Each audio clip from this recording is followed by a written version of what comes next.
said break through my noise. I didn't say break through the noise, I said break through my noise. Because a lot of times we come up in here and what happens? You bring all the stuff that has happened to you through the week. That morning, you bring it all in with you. And sometimes Holy's like trying to talk and you can't hear, Lynn can't hear me. How about now? How about now? Am I going to have to yell for you to hear me, Lynn? I don't know if we can crank it up. I think we're maxed. Maybe I need to just come sit right with you and then you can hear me. Would that work? What if I pulled it up on Facebook and put it to her ear? You might have a delay, but we can try that. Or I'll just try to talk really loud for the rest of you. I don't have an earbud, so we hear you. For the rest of you, I apologize. You might have ear damage today. No. So I just thought it was something you could do. So yeah, no, I've got it. I've got it wide open. I'm sorry, boo. So we come in with all of our stuff. And today I came in with all my stuff. Wait, what you talking about? The preacher ain't supposed to come in with stuff. Well, the preacher's human, just like you. That's right. And y'all, not y'all in the room, but people on Sunday mornings like to blow the preacher up. I get text after text. Preacher, I'm not going to be at church today because XYZ. Preacher, I'm not going to be at church today because XYZ. And then the preacher's like, what I got to do to get you people to come to church? it's a back. So then, on the way to church, there's this internal stuff, right, that happens. And I'm saying, God, look, I know you've promised me to be faithful. I know you've promised that you're faithful no matter what I face, no matter what comes, you are faithful. Amen. You keep your promises. And I know that. But right about now, as I'm driving to the church house, what I really want to do is call these people up and go, I'm about tired of you. Get to the church. But you can't make people do things. Because if you make them do it, then they're doing it for the wrong reasons. They got to do it because they want it. What were we just singing? I don't want it if you're not in it. Who's the you we're talking about? Holy God, whatever words you use. If God's not in it, I don't want it. It's pointless. All the people could be here and every seat could be full. But if God didn't show up, this is all nothing. It doesn't matter. So when we were singing it and I said me and Kay needed this song, it's because once the preacher got to church, me and the drummer start having a conversation. And I didn't tell the drummer what had happened to me on the way into church. The drummer just busts up with, hey, we got to get our numbers up. Because the drummer's also a board member. And I kind of giggled on the inside because I'm like, yeah, right, who are you talking to? It's okay. But it don't matter. If God ain't here, it don't matter how many people are here. And if we're here for the right reasons, and that's about holy and seeking holy, then all this other stuff is going to have to work itself out. Who believes that? I believe that. I believe that if we keep God first in everything that we do, eventually this all works out. Now, you might need to call me Sunday morning to say, I'm not calling to tell you I'm not going to be there. I'm calling to remind you it all works out if we seek holy. Who going to call me next week to remind me? Look at all y'all going to call me. Hot dog. I won't be scared of the phone lighting up on Sunday morning next week. And I've gotten ahead of myself because our sermon is about these kinds of things. But before we do it, why don't we just take a minute? Why don't we just pray? Holy, we thank you for the opportunity to be here with one another, to be in relationship with one another, to be in relationship with you. We thank you for all of the chances we have today and all days to say, yes, God, I know you're faithful. I know you promised me you would be faithful. And I know that if you make a promise, you keep a promise because, God, you are faithful. And God, when we get crazy and we want to forget, remind us that we don't want it unless you're in it. It doesn't matter unless you're here. It doesn't matter what we chase. It doesn't matter what it looks like if you're not at the center of every move we make. So when we doubt And when we get scared, remind us that offering plate will be that offering plate. These chairs will be what they will be, full or empty. It doesn't matter. What matters is that we are people that every moment we're given seek you. We choose you. We choose you over riding the motorcycles on Sunday morning. We choose you over everything else. You. You. You're what matters. You're what keeps us. You're what binds us. Let your spirit be in this room, and let every word that comes out of my mouth be a word that you have given me, a word that will bring glory and honor, a word that will help people in some way. In your name we pray. Amen. Amen. So the titles follow. Mark chapter 8. You ready? Here we go. You want me to read it, or can I just talk about it? I'm just going to talk. In Mark chapter 8, Jesus is with the disciples, and Jesus says, hey, who do the people say I am? And the disciples go, well, some say you're John the Baptist. And some people say you're other prophets. And Jesus is like, okay, well, what do you say? Who do you say I am? And Peter, because you know, Peter, well, I say you're the Messiah. And Jesus is like, wow, good job, Peter. And then later, a couple steps later, because they're traveling, a couple steps later, Jesus says, you've spoken well, Peter. So here's what's going to happen. I will have to die. And he lays it out. He tells Peter and the other disciples, this is what's going to go down. This is what it's going to look like. And Peter, who just got the right answer, goes, no, it ain't. That ain't what's about to happen. You can turn the music off. Apparently it's bothering folks. That ain't what's about to happen. You ain't about to be, I don't know why you talking craziness, Jesus. You ain't going to be killed. And then Jesus said, I said killed, not killed. And Peter said, well, either way, it ain't happening. And Jesus said, you know what, Peter? Hush. Actually, it was more harsh. He said, get behind me, Satan.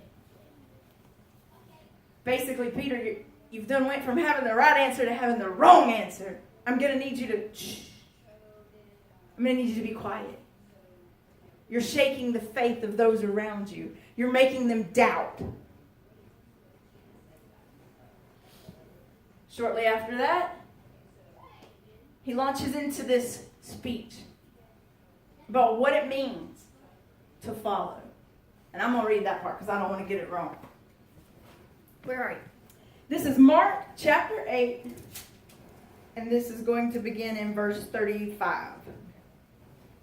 Actually, 34, sorry. So, he had been speaking with his disciples, but he calls the rest of the crowd in to where the disciples were, because he wants everybody to hear this part. Anyone who intends to come with me has to let me lead. You're not in the driver's seat. I am. Don't run from suffering. Embrace it. Follow me, and I'll show you how. Self-help is no help at all. Self-sacrifice is the way. My way to saving yourself, your true self. What good would it do to get everything you want and lose you, the real you? Jesus liked to talk in circles, y'all. Jesus wanted people to think. First, he had to say something that made them go kaboom, blow their mind, right? And then he would step back and go, okay, now you figure it out. Except this time he goes kaboom, and then keeps going. He doesn't leave it for them to figure it out. He says, this is what it means. Put away your need to control. Let that go. Now, that's painful for some of us. So let's just take a moment to mourn control. Why is it important to give up control? Because, like I said, on the way to church this morning, what was going on with me? I was being in turmoil because, my God, how many people are going to text me and say they're not coming to church today? I was letting self get in the way. I was wanting my need to control the numbers mess us up. I was taking my eye off of what we're supposed to be doing. We're supposed to follow Jesus. We're supposed to go the way Jesus says go. Right? Because for most people that call themselves Christian, Jesus is the prime example of what it means to follow holy, right? That's the example. That's what we're after. But we still want to hold on. We still want to do it our way. Why? Because there's a fear. It's a scary thing when you're not in control of the situation. It's scary because you don't know what happens next. And when your brain starts going through all of the possible scenarios, we won't go through all the scenarios I went through on the way to church this morning. But when you start running through all of the scenarios in your mind, you know what you're doing? You're doing what Peter did to the disciples. You're opening the door to doubt. You're opening the door to say, maybe God's faithfulness ain't enough. Maybe this is all going to fall apart because I can't control it. You open the door to doubt when you start needing to control. And the more you need to control, guess what? The more this becomes about you and less about seeking holy. So for like 2 months, I've stood up here and we've talked about how we want to be a church that seeks God first. We want God more than we want anything else. But then the weekend comes and things happen. The football team does good, the football team does bad, whatever happens. And then next thing you know, I'm tired. Do I really got to get up and go commune with them people? Okay, so here's the real deal. Facebook Live, we got people watching, right? Yeah, Holy can meet you in your living room, in your bedroom. Holy's everywhere you are. I get that. But if we're called to be in community together, don't we kind of have to show up for one another? Mm-hmm. And see, that's the thing that Peter also did. Peter he showed up, right? You're the Messiah. And then that lit the fire. All the disciples were like, oh, what he said. And they're all excited. And then 10 steps later, no, you ain't getting killed. And then the disciples were like, wait. So if he's the Messiah and he said this has to happen, now you're saying it don't have to happen? I'm confused. Are we following him or are we going to go get pizza? What are we doing? Because Peter's words opened the doorway to doubt. And then if you go all the way back, how did it begin? Jesus said, who do you say I am? So I was thinking about that as I was getting ready. Y'all just going to have to deal with it static because they don't know how to turn it off. They don't know how to make it shut up. I need to change some cords out apparently. But I was thinking about that. So who is Jesus? Now, for every person in the room, you might call out a different thing. I'm just going to give you 3 that popped in my head immediately, okay? Jesus is love. Everybody agrees that this supports that statement, right? Everything Jesus did was rooted in what? Love. I don't even know how to comprehend or how to even begin to love the way Jesus told us we were supposed to love. It's hard. That whole love your neighbor as much as you love you, that'll wear you out because I love me a lot. And if I got to love you as much as I love me, I'm going to be exhausted because that's a lot. But that's what we were called to, right? So my first answer was easy and quick. Jesus is love. My next answer was Jesus is redemption. Now, for different people, redemption means different things. So let me explain how I mean it. So for me, there was a time where I was wanting to control every aspect of my world and of my life, and I wanted nothing to do with this place. Not this particular place, but, church in general. I didn't want nothing to do with it. I wanted to live life my way. ain't want Holy giving me advice. I ain't want Holy smacking me around. I wanted to do it my way. And I thought I was happy doing that. But then I started realizing the more I was running this way and ignoring the calling on my life, the more upset I was getting. The more depressed I was getting. The more I would just sit there and watch people around me having a good time, and I'd be like, why am I not having a good time? And then finally, I reached the point where I was like, you know what? This sucks. So I said, hey, Jesus, you reckon we can work this thing out and I'll come back over to your side and we can talk about it? And the minute that I did that, the moment that I said, okay, Holy, I'm going to quit running. I'm going to follow the example of Jesus. I'm going to be who you've called me to be. I'm not going to tell you that everything was all rosy, because it was not. You still face things even when you follow. The difference is when you're following and not controlling, there's somebody else with you. There's somebody else in the boat. I was in the boat by myself over here. And the more holes it got, I was the only one bailing. And the water was coming in faster than I could get it back out. There were more holes than I could plug up. I did not have enough bubble gum. Got me? Not enough bubble gum for every hole. But the minute I said, okay, I will follow. I give up. Give up. I will give up. And I will follow. Suddenly, my life did start changing. There started being a happiness. There started being a joy. There started being hope. And I didn't realize how often I had not had hope until I was saying, I'll follow. And hope seemed to begin to be a part of everything. I even got aggravated with myself one night. I was like, why are you so happy and hopeful? Have you seen the TV? What are you excited about? What am I excited about? I'm excited because finally I get it. Following is redemption. I was redeemed. I was redeemed from sinking and put over here to where I could thrive. No pun intended. Maybe a little one. I don't know. So Jesus is love and Jesus is redemption. My third thing that was really easy for me to come up with is based on the first one. Jesus is love. Therefore, Jesus is social justice.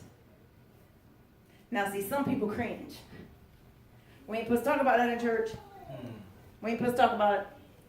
Okay, bad news. You pick that thing up and you read it. Social justice is everywhere in it.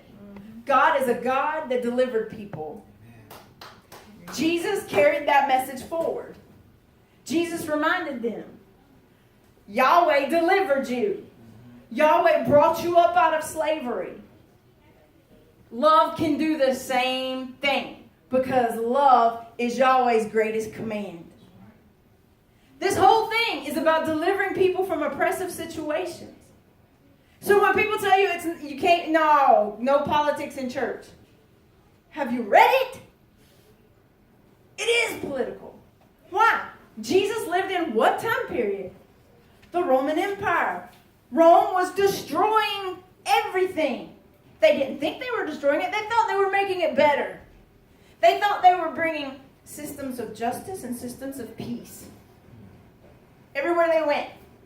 But what they were really bringing was stricter regulation, stricter rules that ended up in what? People being sold into slavery. Why? Because they had to pay off their debts. Debtors' prisons, debtor court, all that stuff. Wrong. They started it. We're going to sell you into slavery because you got to pay Sally what you owe her, and you say you can't pay her, so you're going to have to go be her maid, okay, until you work off your debt. And then sometimes, here's the really bad part. Whole families would have to be sold into slavery to work off the debt. It was crazy. And Jesus, here he steps. No, this isn't how it's supposed to be. We're supposed to love one another. We're supposed to care about one another. We're supposed to take care of each other. I'm supposed to lift you up when you're down. I'm not supposed to beat you up and kick your teeth in when you're down. I'm supposed to help you. We're supposed to take care of the poor and the needy. We're supposed to take care of the elderly and the sick. I get you. I'm running out of time. It's everywhere in there. Everywhere in here. You watch what Jesus does. Pick your Bible up and read it.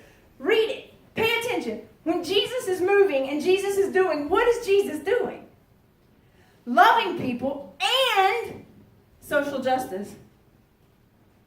Because social justice is rooted in that whole love others as much as you love you. If I love you as much as I love me, even though it will exhaust me, as we have said, I'm not going to want you to go to prison or into slavery for not being able to pay your debts. I'm not going to want you to go hungry. I'm not going to want you to go without health care. So last week I told y'all, I was like, people skipped church today because they thought I was going to talk about the Nike campaign. And then I said, fooled you, didn't talk about it. I ain't going to talk about it again this week. You know why? Because don't have to. Same reason as last week. If we're loving other people the way we love ourselves, that stuff doesn't matter. You're not going to be the person going, well, I'm just going to cut the swoosh off my shoe. You know why you're not going to cut the swoosh off your shoe? Because you know, until all people are free, nobody's free. Until all people get to live and breathe and do everything they want to do the way they want to do it. I mean, you know, within reason, y'all. Don't go murdering people or nothing. Sing the purge. Right. Then nobody's free. And they're your neighbor. So you're not going to want to see your neighbor being oppressed by anything, anybody. You want them to be free like you're free. Right? So it's very simple. Jesus is love. Jesus is social justice. Jesus is redemption. And I'm supposed to do what? Follow. That's the hard part. Because when we come at you, anybody who does it, when we come at you and we say, if you mean what you say you mean when you stand up in front of your churches on Sunday morning, then you're going to have to stop supporting what you support. Because I'm here to tell you, the Jesus that's in these pages and the Jesus that you say you follow would have no part in what's happening right now. Amen. The Jesus I follow would kick your door down and tell you, look here, little orange man. We don't put children in cages. Look here, evangelicals that follow the little orange man. How did you lose me? How did you forget who I was? How did you get so far off the path? You want to know how they got so far off the path? Everything else became more important. Everything. The offering plate became more important, okay? They cared more about money. They cared more about filling the seats. They cared more about that than they did really following Jesus. If they had cared the most about seeking holy, we wouldn't be here. You got to get rid of your need to control it. I'm just going to talk straight to the evangelical crowd. That okay with y'all? I'm going to look dead. I'm going to look dead in the camera. Here's the deal. You lost God. And you lost God because you decided to run away from God. You started chasing money. You started chasing power. You started chasing privilege. This made you step all over everybody else. And what Jesus taught you was to hold on to everybody else and to love them as much as you loved you and to get everybody to the other side, not just yourself. So, like we said however long ago, repent, evangelicals. Anybody that can support what's happening in this country and claim to be followers, come on back over here to me and let me talk to you because you done lost it. And it ain't that God left you, because God doesn't leave us. We leave God. That's right. You have to want it more. I don't want it unless you're in it. Amen. You show me where God's at in what's happening in this country. Show me. Yes, the preacher's getting political. Fasten your seatbelt. Show me They keep telling me that God is in the White House, that the things that are coming out are godly. I need you to explain it to me then, because I don't get it. Because when I pick this up, I see that everybody matters just as much as everybody else. It don't matter what color they are. It don't matter where they come from. It doesn't matter what God they pray to. Because, we all got different words for who holy is.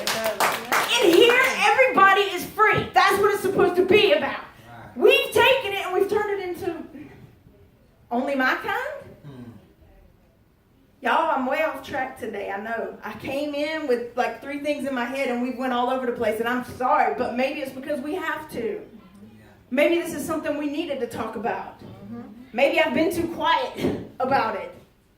Not the love thing, we talk about that all the time. If you come back, you'll find out it's all I talk about is loving people. But it kind of matters. Here's the deal.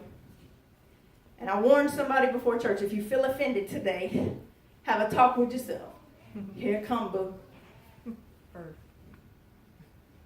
If Jesus says follow me, and follow me means that I have to let go of Christy and only pursue holy. And if we see that the example is Jesus and that Jesus' example is love and social justice, and one of the greatest ways we can be active in social justice, is by casting our vote, then you have to. You have to. Amen. You can't sit back and go, well, the rest of the country will figure it out. If social justice matters, like you say that it matters to you, you have to register and you have to vote. Christy, these are not things we're supposed to talk about in church. Maybe. But Jesus cleaned out a temple. So I'm just saying. Maybe we got some things to clean out. If we're supposed to follow the example of Jesus, and if you agree with me that Jesus is love, Jesus is redemption, and Jesus is social justice, just to hit 3 of them, because there's a whole lot more we can say.